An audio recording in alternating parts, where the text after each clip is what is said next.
오늘 사도행전 22장 3절에서 21절 말씀까지는 사도 바울이 유대인들 앞에서 천부장의 기회를 준 것을 통하여 자기를 변호하는 내용이 나오는데, 그 변호하는 내용은 하나님 앞에서 어떻게 자기 자신이 예수님을 만나고 변화되어져서 이렇게 복음을 증거한 사람이 되고 이방인의 사도가 되었는지 개인 간증을 이야기하고 있습니다. 이 개인 간증의 내용, 변증의 내용은 자기 자신의 신학적인 지식이나 논리를 말하자면 사도 바울이야말로 엄청나죠. 그렇지만 그렇게 하지 아니하고 자기 자신이 기적적인 체험을 어떻게 다메섹 도상에서 예수님을 만나게 되었는가 하는 그러한 개인 간증을 통하여서 호소력 있는 변론을 하였다 하는 것입니다. 유대인들의 호응을 얻기 위해서 자기 자신을 소개하기를 자기 자신도 유대인의 혈통에서 태어난 자고 어려서부터 정통 유대교에서 교육받은 자임을 확인하였습니다. 3절에 나와 있죠. 나는 유대인으로 길리기아 다소에서 났고 이 성에서 자라 가말리엘의 문화에서 우리 조상들의 율법에 엄한 교훈을 받았고 오늘 너희 모든 사람처럼 하나님께 대하여 열심히 있는 자라. 사실 유대인들이 열심을 해가지고 사도 바울을 핍박하고 하나님 섬기는 일에 있어서 굉장히 열성으로 사도 바울을 핍박을 하지만은 자기 자신을 소개를 제대로 하였지요. 길리기아 다소성에서 유대인으로 태어나 가말리엘의 문화라고 한다면은 그 당시에 굉장히 유명한 랍비입니다. 랍비. 이 귀한 훌륭한 랍비 밑에 문화생으로 있으면서 조상들의 엄한 율법의 교훈을 받으면서 자라났다. 그러므로 인하여 너희 모든 사람처럼 하나님께 대하여 열심히 있었던 자다라고 하면서 함께 동질감과 유대인들의 호응을 얻도록 이야기를 하였습니다. 그리고 그 유대교에 대한 열심이 바로 복음을 핍박하게 하였던 그때 예전에 자기 자신의 모습을 아는 사람도 있을 것이다. 4절 내가 이 돌을 박해하여 사람을 죽이기까지 하고 남녀를 결박하여 옥에 넘겼다. 그러니 이 예수 십자가의 돌을 믿는 자들을 지금 유대인들이 자기 자신 사도 바울을 위협하고 죽이고자 하는데, 사실 박해하고 사람을 죽이는 데 있어서 앞장서고 남녀를 결박하여 옥에 넘기기도 하였던 사람이었고, 또 5절에는 대제사장과 모든 장로들이 내 증인인데 내가 그들에게서 다메섹 형제들에게 가는 공문을 받아가지고 거기 있는 자들도 결박하여 예루살렘으로 끌어다가 형벌받게 하려고 가고 있었다. 지금 이제 유대인들도 그런 모습이지만 유대인들의 이 열심보다 더하면 더했지 덜하지는 아니하였다 하는 것입니다.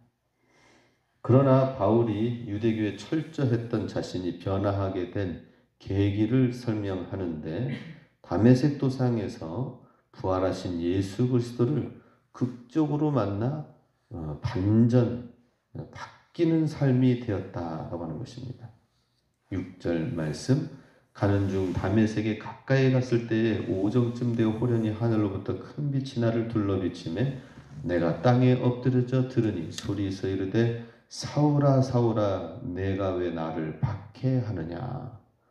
부활하신 예수님이 직접 나타나서 말씀하시는 거죠. 그랬을 때에 주님 누구시니까? 이 말에 예수님은 나는 내가 박해하는 나사렛 예수라.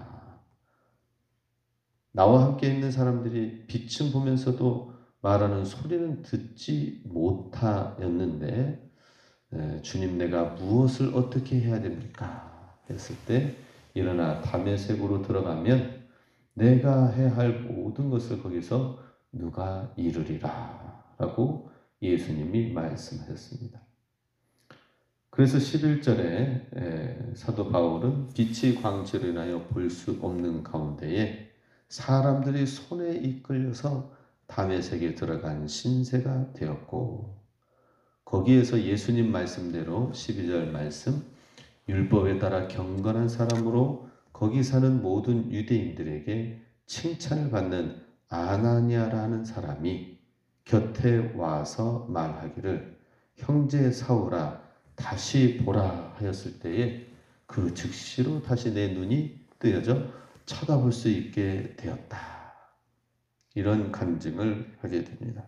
극적인 예수님의 부활하신 예수님을 만나게 된 과정을 하면서 여기서 이제 우리가 알 수 있는 것은 아무리 훌륭한 가문과 유대인의 율법, 학문적 배경이 있다 하더라도 참 신앙을 만드는 것은 따로 있다는 것입니다. 그것은 바로 나사렛 예수, 부활하신 예수님을 만날 때만이 가능하다 하는 것입니다. 예수님이 없는 종교적 열심은 크면 클수록 해로울 수밖에 없다라는 사실을 말씀을 하고 있습니다. 그리고 자기 자신도 그렇게 열심히 어렸을 적부터 훌륭하고 철저하게 교육을 받고 자라났지만은 진정한 변화를 가져다 주는 분은 예수 그리스도다라고 말씀을 하고 있습니다. 그리고 사도 바울은 그 이전에는 예수님을 믿는 자들을 핍박하기 위해서 그렇게 죽이고 잡고 옥에 가두고 그랬지만은 그러나 예수님의 음성을 듣게 된 거예요. 다른 사람들은 함께 동행했던 사람들은 듣지 못하고 있었죠. 어느덧 귀가 들리게 된 것입니다. 하나님의 음성을 들을 수 있는 귀가 열려야 된다라고 하는 것입니다. 우리 신앙생활 하면서 진정한 우리 귀의 할례를 받아야 된다는 것입니다. 하나님의 음성을 듣지 않으면, 예수님의 음성을 듣지 못하면 유대인의 자기 열심 가운데 빠져든다. 유대인의 자기 열심.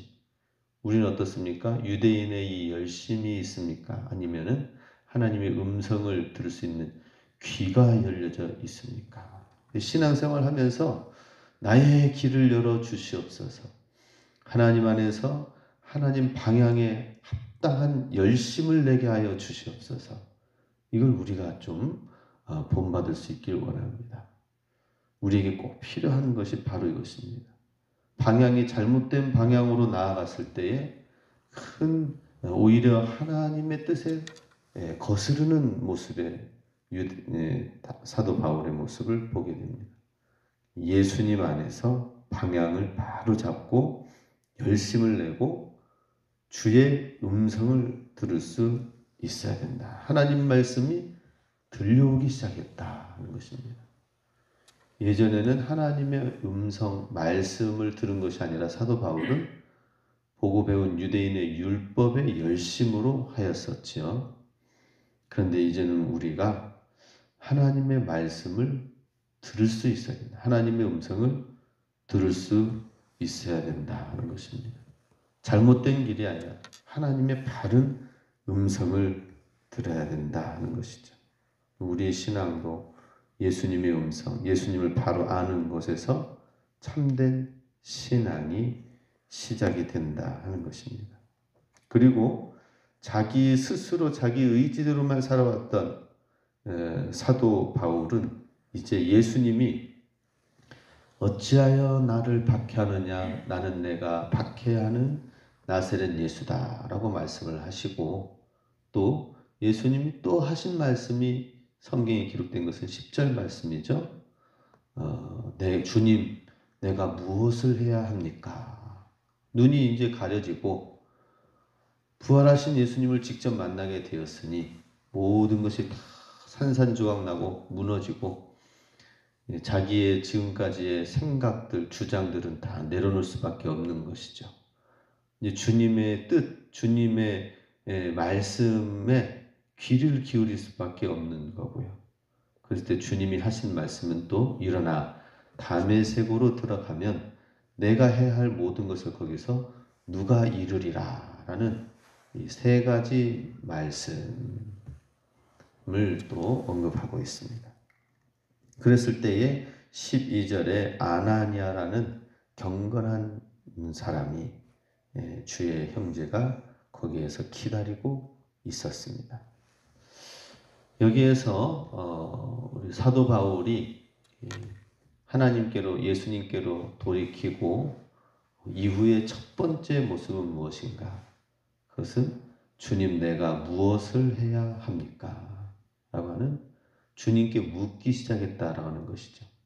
이전에는 하나님께 주님께 묻기 시작하지 않았는데 눈을 감게 했죠. 보이지 않게 했죠. 그가 할 수 있는 것은 예수님께 물으면서 나아가는 것밖에 없습니다. 철저히 자기 자신을 부인하고 주님의 말씀, 주님의 뜻에 순종하겠습니다 라고 하였을 때에 아나니아를 통하여서 그의 삶이 새롭게 열려지고 시작하게 되는 것을 보게 됩니다. 그 전까지는 자기 스스로의 노력과 열심이었지만 이제 주님의 말씀과 더불어서 아나니아의 도움을 입고 아나니아의 눈을 열게 하시는 것을 통하여서 이제 그리스도 기독교의 세계로 기독교의 사람들의 손에 이끌림을 받고 또 이끄는 자가 되는 세계로 들어오게 되었다 하는 것입니다.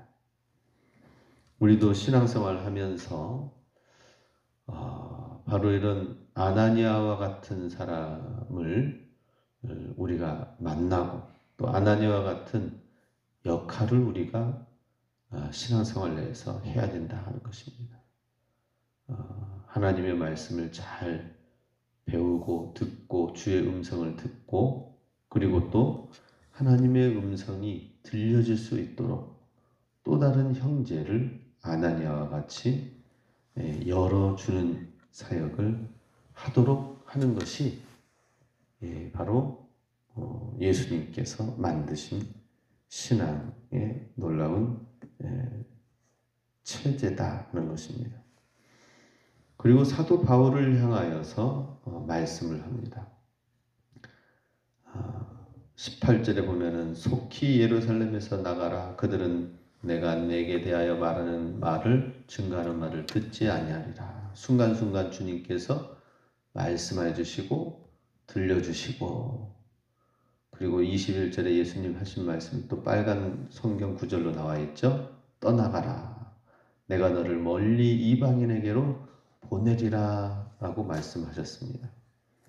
사도 바울을 향한 놀라운 계획이 예수님께는 있다라는 것이죠. 너를 사도 바울을 이방인의 그릇으로 구원의 그릇으로 계획하고 계신 것을 보게 됩니다. 마찬가지로 우리도 주님 안에서 성도 개개인은 하나님께서 우리를 향한 놀라운 계획을 가지고 계심을 우리는 발견해야 됩니다. 주님의 계획을 가지고 나는 어떻게 할 것인가 이 소망을 가지고 우리가 살아야 되는데 이 계획과 소망이 없으면은 우리 일상생활은 그냥 아무런 비전과 꿈과 사명을 이루지 못하는 머물러 있는 삶이 된다라고 하는 것입니다.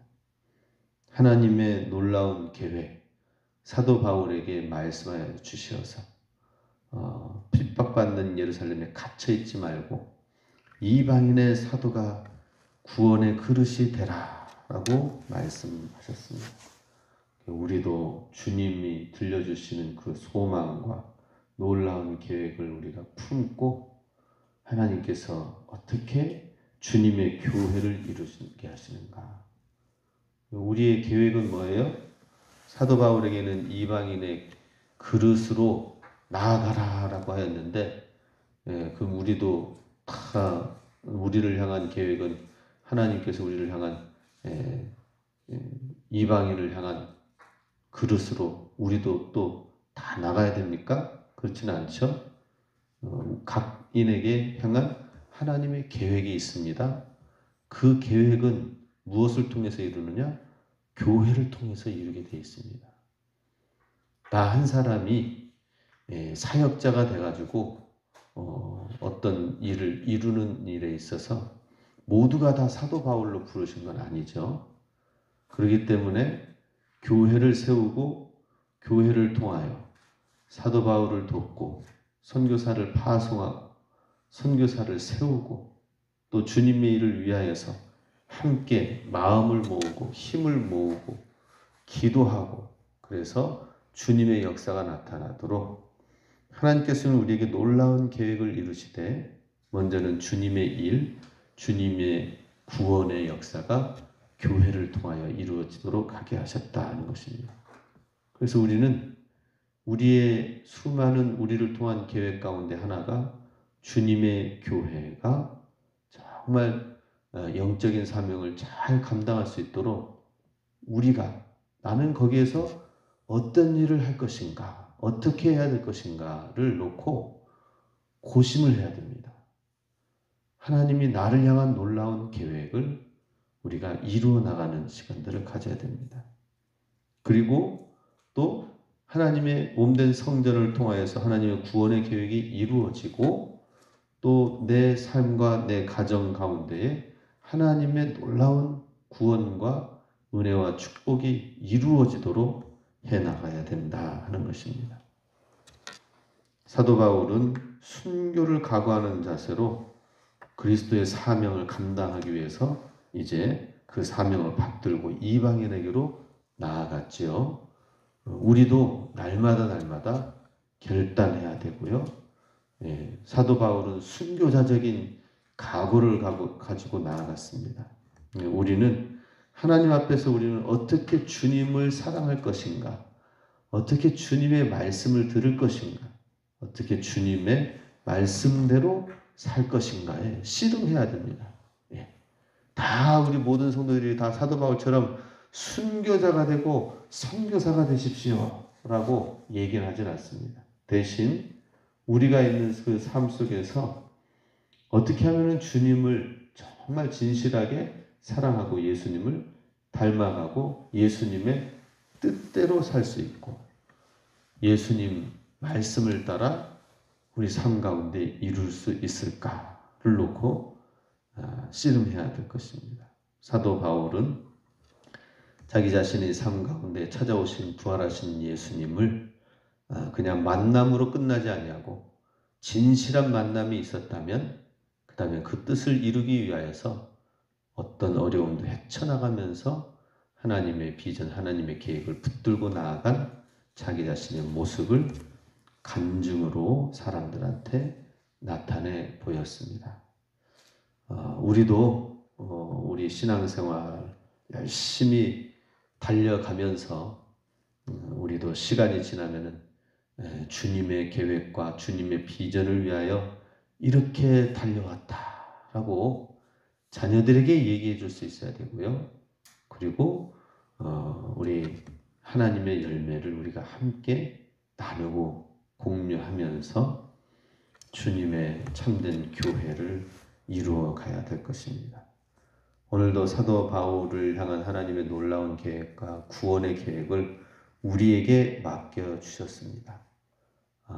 정말 우리 주님의 귀한 사명 이루고 근데 그것은 어떤 커다란 무언가를 하는 것이 아니라 주님과 함께 걷는 것이다. 주님을 뜨겁게 사랑하는 것이다. 주님을 닮아가기 위한 우리의 신앙의 열심이 되는 것이 오늘 우리에게 하나님이 주시는 말씀입니다. 그래서 우리 무너진, 잃어버린 하나님의 형상을 회복해 나가면서 성경대로 살고 주님을 사랑하는 삶을 살았더니 하나님께서 이런 일을 이루게 하여 주셨습니다. 이런 고백이 있기를 원합니다. 무언가를 하려고 하지 마십시오. 대신 주님을 뜨겁게 사랑하고자 하는 마음을 가질 때에 주님이 들려주시는 그 말씀을 이루려고 할 때에 어느덧 우리는 하나님이 말씀하시고 계획하시는 그 이상으로 우리를 통하여 일하시고 이루게 하시는 것을 보게 됩니다. 그래서 우리 하나님의 일을 억지로 어거지로 율법적으로가 아니라 하나님의 은혜가 넘쳐나서 주님의 사랑이 나를 이끌어서 주님을 사랑하는 마음으로 나아갔더니 어느덧 주님의 뜻이 이루어지는 삶이 되실 수 있게 주님의 이름으로 축복합니다. 아멘.